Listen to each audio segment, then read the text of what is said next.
How is it possible that humans can communicate telepathically with animals? Is it because we share the same spiritual DNA?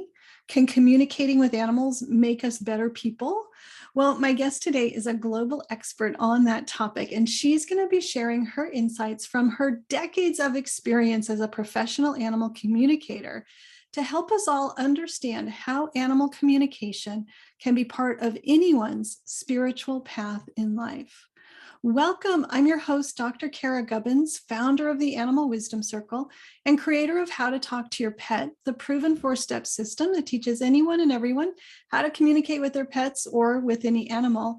And today we have Penelope Smith joining us, and we're going to be talking about animal communication as a spiritual path. Penelope Smith is an animal communication specialist and author. Communicating with animals telepathically throughout her life, Penelope discovered in 1971 that animals could be relieved of emotional traumas and other problems through the same counseling techniques that worked with humans. This began her work as an animal communicator. Her visionary work as a pioneer teacher of interspecies telepathic communication since the 1970s has helped launch the careers of numerous professional animal communicators.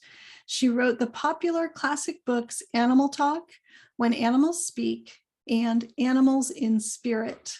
Penelope believes that everyone is born with the power to communicate with other species, and that although it's long lost for most people, it can be regained for the benefit of all beings on Earth. And you can find Penelope online at animaltalk.net. Welcome, Penelope. Thank you, Kara. It's so good to be here. This is so much fun. I love doing this with you. There's like literally a multitude of topics we could cover, and we have to rein ourselves in down to one. And I love this topic. It is near and dear to my heart, and I can't wait to dive into it. But let's start, for people who aren't familiar with you and your work, with your story. How did you become an animal communicator? Well, I've communicated with animals my whole life. I never denied the ability. I never let anybody tell me, I never believed anybody who said it was just my imagination or it doesn't exist or made fun of me. So I just kept it to myself. I had the intention in life, my purpose in life, to enlighten people, to help people to become more aware of who they really are and to be happier. And so I became a counselor for people. I never thought of, well, I'm going to become a counselor for animals or turn this into a profession. But because I was a counselor for people and enjoyed it very much, I had a situation come up with a cat who someone had given to me, and I applied. It was a traumatic situation, and I applied the counseling techniques that I knew for people to relieve traumas, and the results were absolutely incredible. I wrote about it in my book Animal Talk, so you can read about it there. And I just went, wow, that was fun. This is incredible. Fast, with people it takes longer because of their mental cogitations and resistance to letting go. It takes longer to get results than I saw that happened with the cat. Her name was Peaches. And then I just started doing it on the side. I never, again, thought of it as a profession. I just started when people had situations with animals. I just communicated with them. I said, well, maybe I can help. And so I started doing, I never charged for it for years. I just started doing it. And there it was, helping people who asked or something came up and people learned that I was doing this. And so they just told their friends. And so then people said, you should really charge for this years later. And I said, well, yeah, I guess I've had enough practice now. I really know it works. I'm always getting great results, pretty much one after the other. So I started charging for it.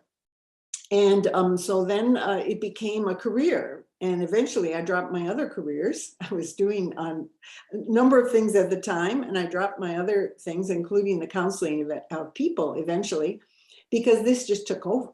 I started doing the consultations. People heard about it, away it went, and people wanted me to teach them. I was doing a lot of lectures, and away it went. So I was really a founding pioneer animal communicator. There were just a few of us doing this at the time in the world.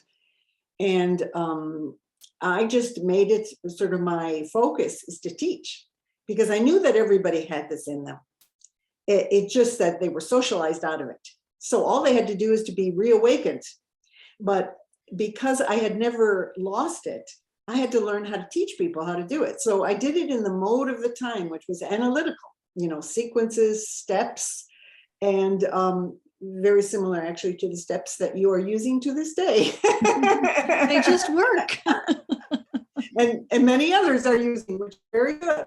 So I wrote out the steps and people could follow, because again, this was 1970s, very left-brained time, and people were not into meditation yet. It was just starting in the 60s and 70s, just starting to peak. And so then away it went. And I became an established communicator, taught lots of people, did a gazillion lectures, got on every radio, TV station I could, and many newspaper and magazine articles. This was before the internet, of course, and reached lots and lots of people, and eventually built a program to train animal communicators, and trained a number of people who then trained people, and away it went. We're now several generations down the road from those first people that you taught. Yes, I think it's three generations down now. People who I taught are teaching people who are teaching people, maybe even 4 generations now. It's coming up. It's just has spread so much. And in these, which I know is part years. of your vision, right? Yeah. Like that's what you envisioned when you started, was people would be able to do this because we can all do it. Yes. Which Definitely. I love. So let's step back a minute and talk more about what is animal communication and how is it a spiritual path? If everybody can do it, why do we need it to yes, why do we need to be taught? Again, when I wrote my first book, I remember one woman asking me, she said, "You say it's so simple and that it's in us. How come you wrote this book with many pages?" And I said, because of the nature of humans. That they don't take things simply, and they don't just recover abilities that have been squashed for a long time, that they've hidden and accepted ideas that are anti-animal communication. So animal communication, telepathic animal communication, is connecting heart to heart, soul to soul, mind to mind. So you get thoughts, emotions, sensations from the animal that are coming from them. All the sense organs that we have in the physical are duplicated telepathically. So I call this the finer tuned senses, and extended senses is telepathy. So you can get what the animal is feeling, smelling, tasting, touching, and their thoughts. So that's it's very straightforward once you know what it is. Most people are raised not knowing what it is, so they don't develop it. It gets put to the side, the analytical takes over, and they have to have everything be sort of left brain, not the intuitive openness that telepathic communication takes. So by its nature, telepathic communication is close to the soul. I used to tell people, I said, my results and my success as an animal communicator from the get-go was that because I saw animals as fellow beings, as fellow spirits, as souls, just like me. Only they had a different costume. They had a different body, so they had different programming. So they did, they barked instead of human talk. Didn't make any difference to me, because I could get everything that they were saying behind their barks, just as I can get what people are saying behind their words, their thoughts and their feelings.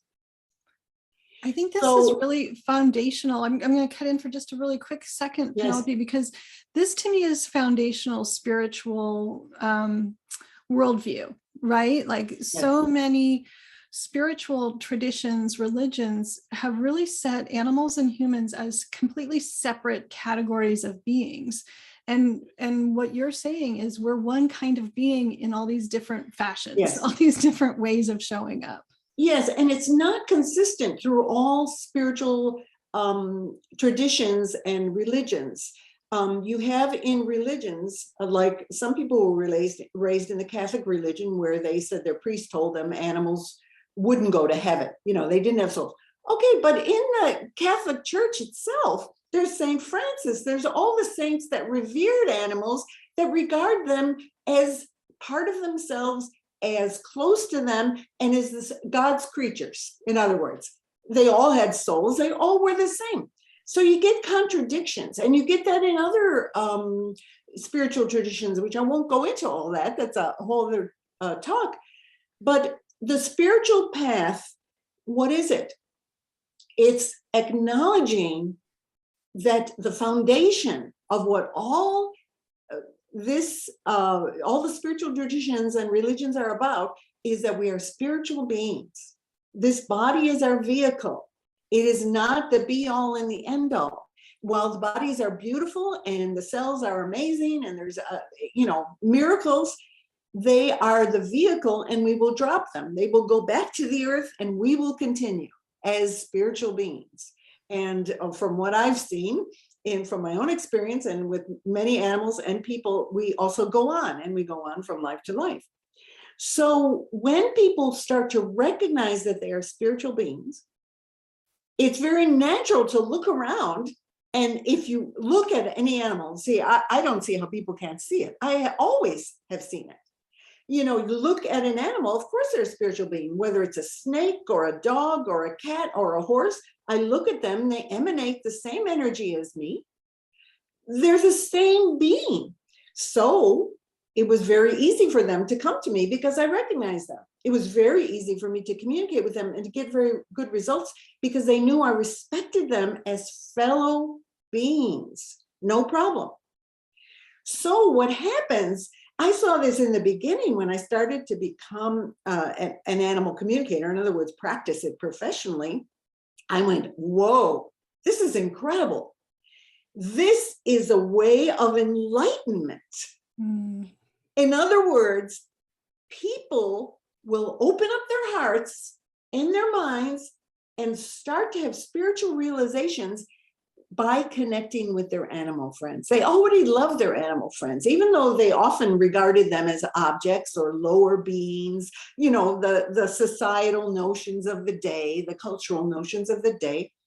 But as soon as we would communicate, people would go, whoa, whoa, whoa, and their lives would change. They would open up, and I would sit back and I go, my fellow enlighteners, we're all in this together, teachers, animal teachers, enlighteners.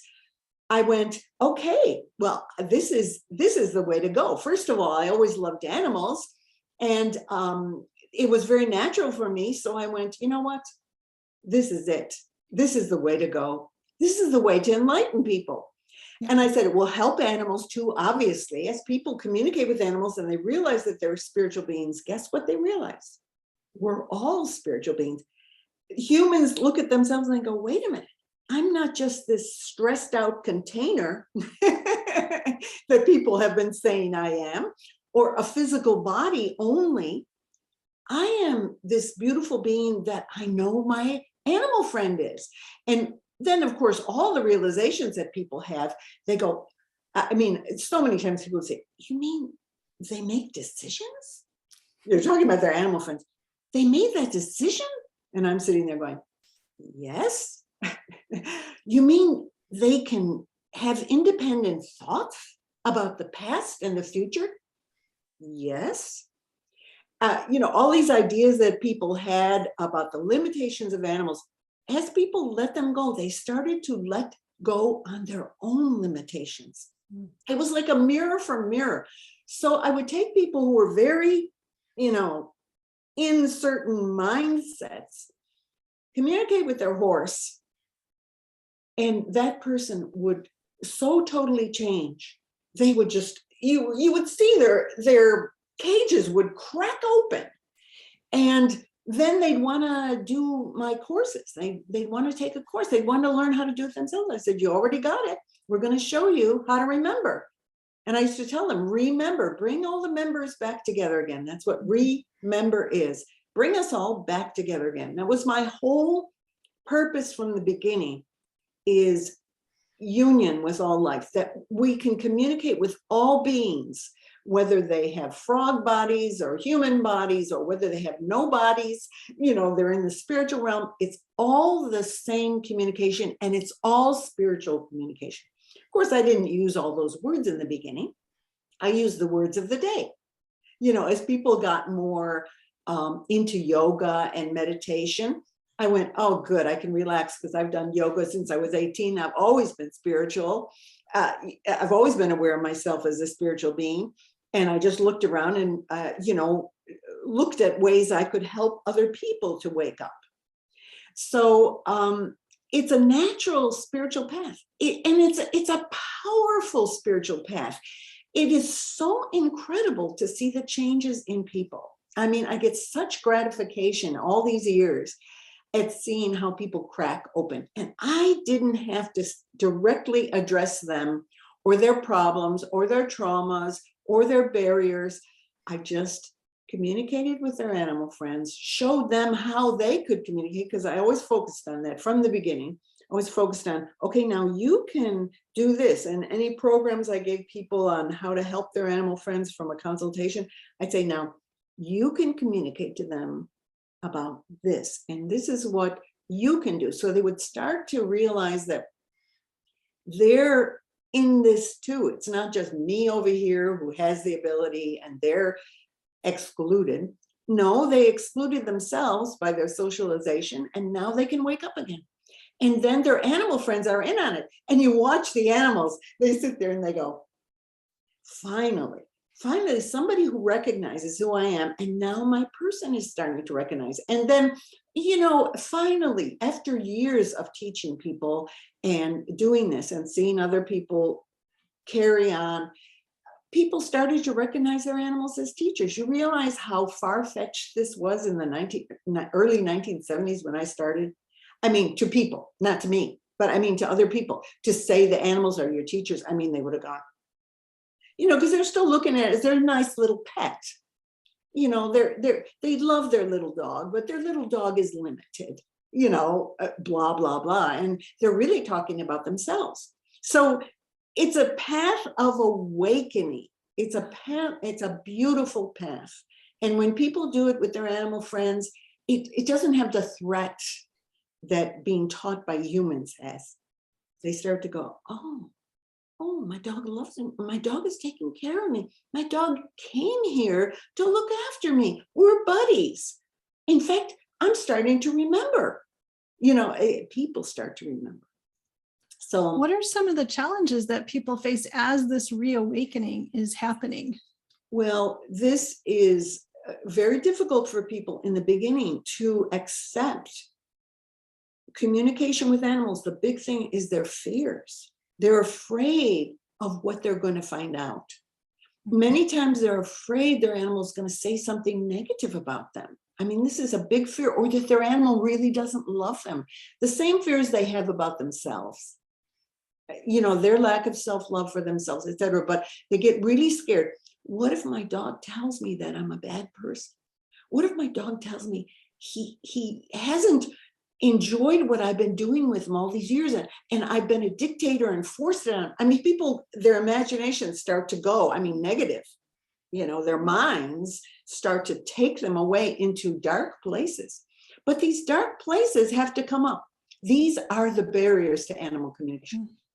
These are the things people find out, oh, I'm not willing to open up because I'm afraid that my dog doesn't really love me, or that I'm not as good as the next person, or that whatever, it goes on and on deep into people's fears. So that's what people come up against. I tell them, good, that's coming up for you. They say, I feel locked down. I can't do it. I can't do it. I said, good that you're recognizing that you have this fear that your dog doesn't love you. Okay, now there's your dog right there. who's sitting there looking up at you. Now I want you to sit there, be real quiet, open up and feel what your dog is feeling towards you. Because right now your dog is sending feelings about you. Feel it. And the person goes whoosh, and they get it. They go, oh my God, of course my dog loves me. He's always loved me. It's, and then they start to realize it's me that has these fears. And then they start to open to animal communication. I mean, I can give gazillion examples in courses when I've been teaching where people will find the dark place in themselves that is holding them back from opening to the spiritual ability. And I say spiritual, again, scientists, their research, they've taken off a lot of blinders and they are opening to higher vibrations, being able to see them, record them, note the brain wave changes. So even scientists who before said everything was anthropomorphic, if you said anything about animals that was in any way related to human ability, it was all you just putting that onto the animals. Whereas now it's the opposite.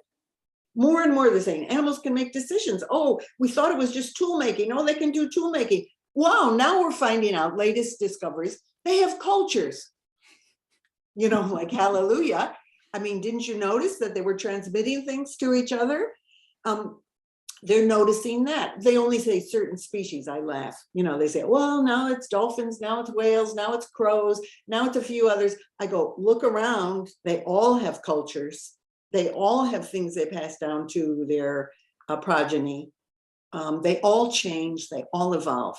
But, it's coming along. I mean, it's taken all this time. I've seen the changes.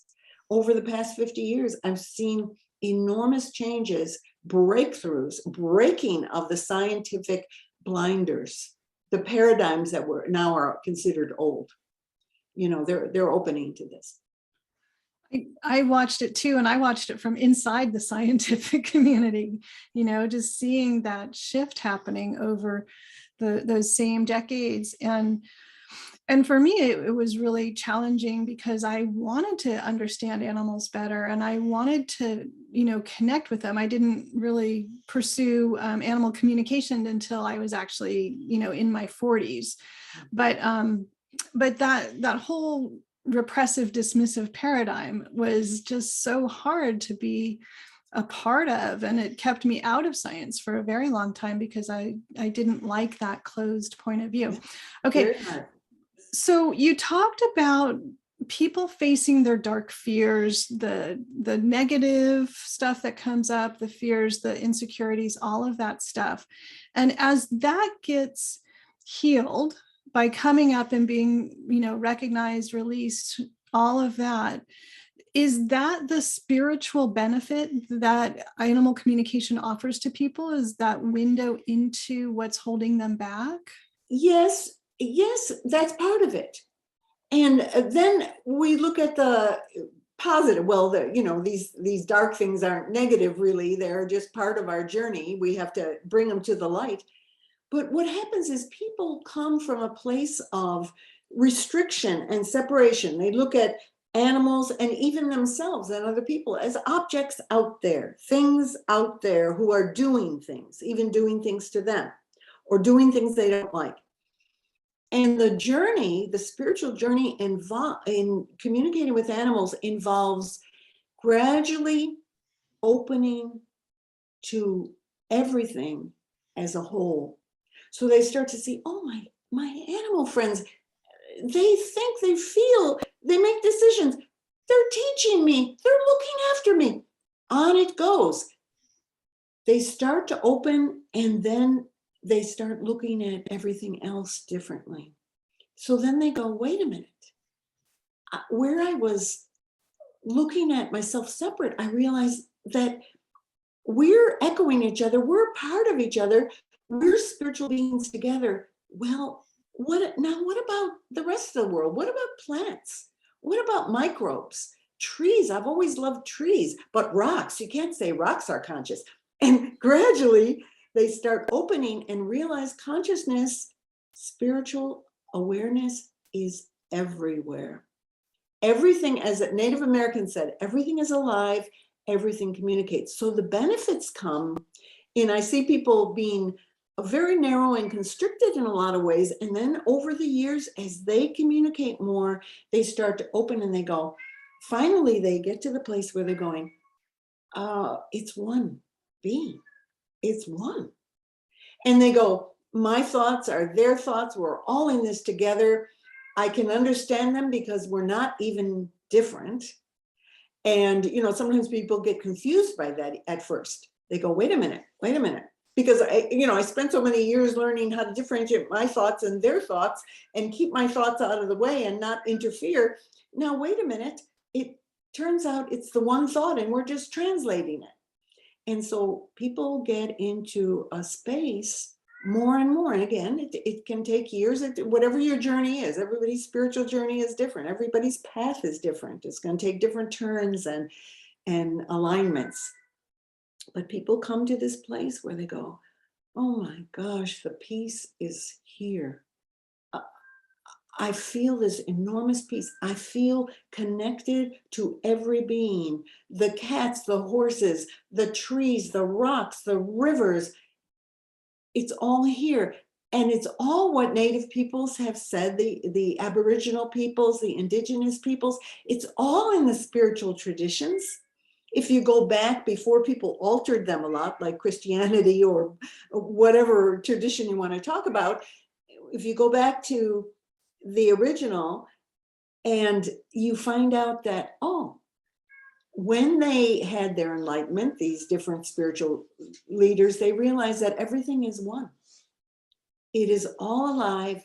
We are all spirit and heaven is on earth. In other words, peace, beauty, truth.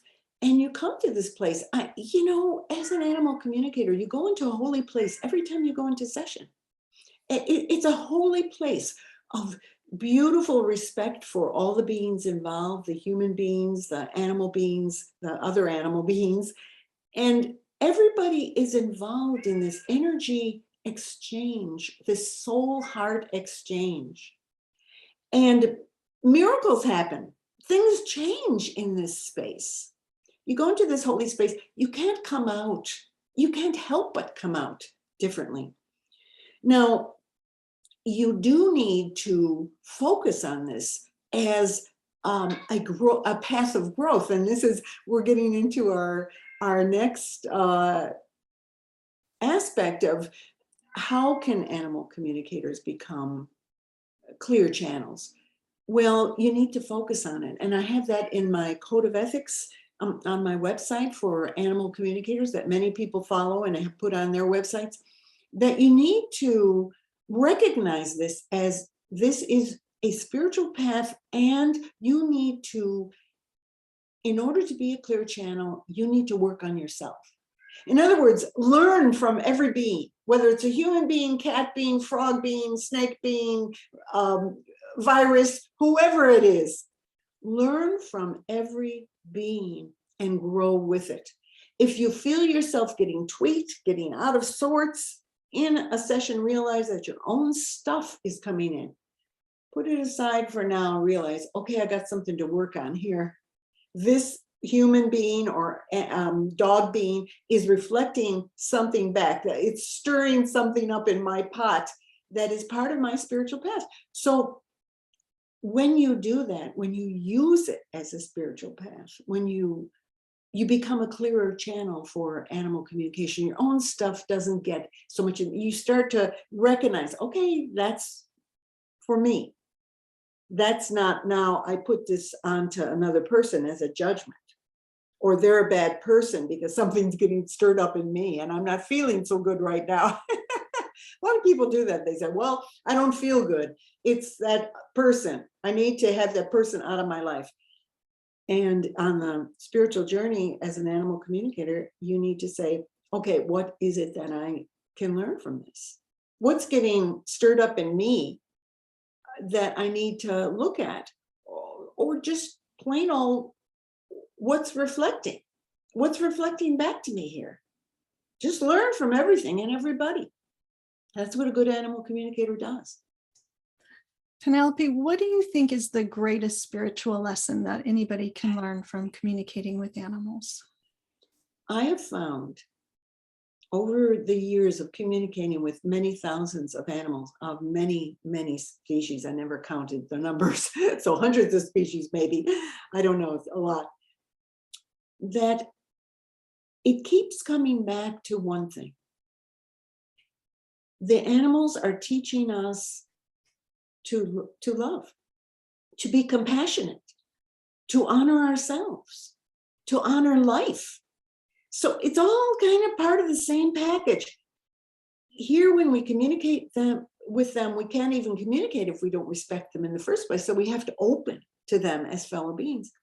And then they teach us, oh, life is good. Oh, life is good? Gee, I thought it was this horrible thing where people are always torturing each other or something. Life is good? Show me. And the animal goes, well, you go out, you breathe, you take a walk, you sit in the sun. You know, the animals just show you how to live in a natural way. And it's natural for humans too. When we get lost from this, when we stray from it, this is what happens to our world, which is currently happening now, is destruction, pollution, poisoning, and and mental disease. And when we get back to it, when we learn from the animals over and over again, they say the same things in different ways. They'll go, I love you. And they show us, oh, I'm worthy of love. Okay, they have great compassion for us. They say, I understand. Humans have it hard. You know, your wise little dog there, or your cat, or your horse, or whoever, your guinea pig, doesn't matter who, will look at you and say, well, let's enjoy life together. I know who you are. You're my friend. And you go, oh, wow, that's it. Is that all there is to it? Just to enjoy life? You go, oh, and be compassionate. In other words, understand other beings' journeys. So you enjoy life only when you are compassionate. So you aren't letting yourself get all triggered and twisted around by what other people are doing. You just go, I understand. They've had a rough journey. They're having a rough time right now. And when you have that compassion, your heart opens. Well, what do the animals do? You know, granted, a lot of animals are afraid of people, and for good reason. You know, they get shot, they get hurt, they get eaten, they get tortured, etc., by predators, including humans.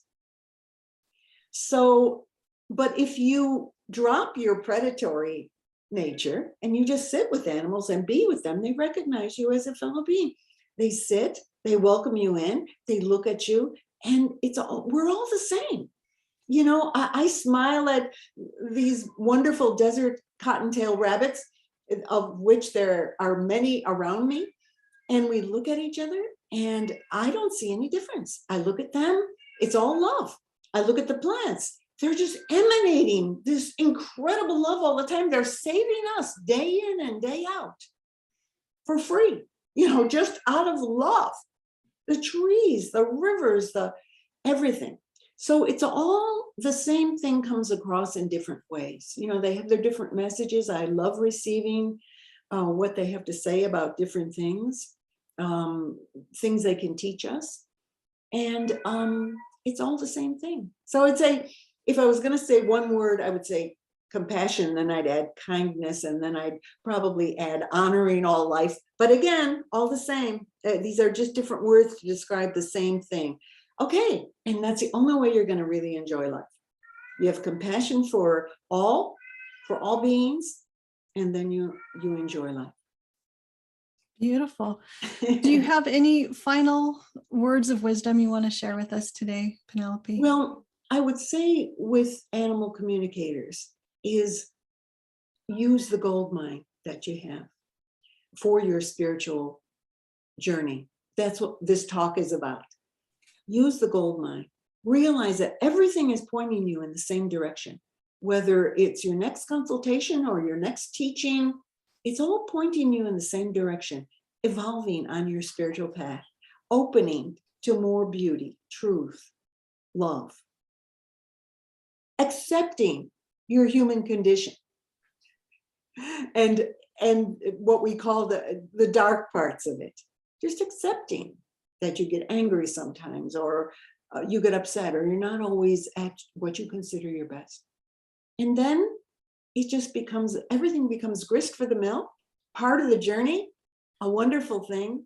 And we're doing it with our animal friends. We are definitely not alone. There's like trillions of beings on the planet who are of all different kinds of forms that are with us, along with all the spiritual guides and teachers that we have. They're everywhere. It's a lot of fun. Wow.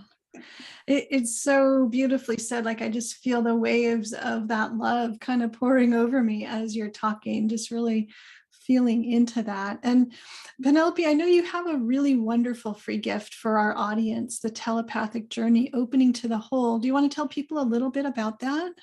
Yes, we touched on it in this talk. It shows it came as a big revelation. I was teaching and I woke up one morning. I was in the middle of a whole bunch of courses in Germany and teaching a series. And I woke up one morning and I got it all. The sequence, what people go through from the start to the finale of the journey, the opening to the whole. How they start and how the journey evolves. So you can listen to that and find out how the journey, especially if you're a beginner and you might be a little bit afraid, or this seems a little bit strange to you, or things are opening up that you don't understand. You can be assured that as you follow the path, you will open and open and open to more inclusion, to more wholeness. That's what it's about. It sounds wonderful. And I'm so pleased that we have this to offer to everybody. There is a button or a link right here on this page that will connect you directly to that free gift from Penelope on her website. So we will make it really easy for everybody to have that experience with Penelope as their guide. And Penelope has agreed to come back for 2 more interviews. So she will be doing a bonus interview about evolution in awareness. I feel like we're going to go to some cool places with that. And then also a business topic for our All Access Pass business level, which is her reflections on the past and the future of the profession of animal communication. So that's going to be really, really fascinating. I want to let you know too that you can get your All Access Pass so you can listen to this interview, all the other interviews in the summit, and all of the bonus topics, and have lifetime access to everything. You can go back and listen again and again and glean more pearls of wisdom from Penelope and the other experts here. The price does go up when the summit ends, so act now to get the best value and don't miss out. And Penelope Smith, thank you so much for sharing this perspective, this really enlightening perspective on animal communication with us today. Thank you. Thanks everybody for being here and being part of the community. We'll look forward to connecting with you next time. Have a beautiful day.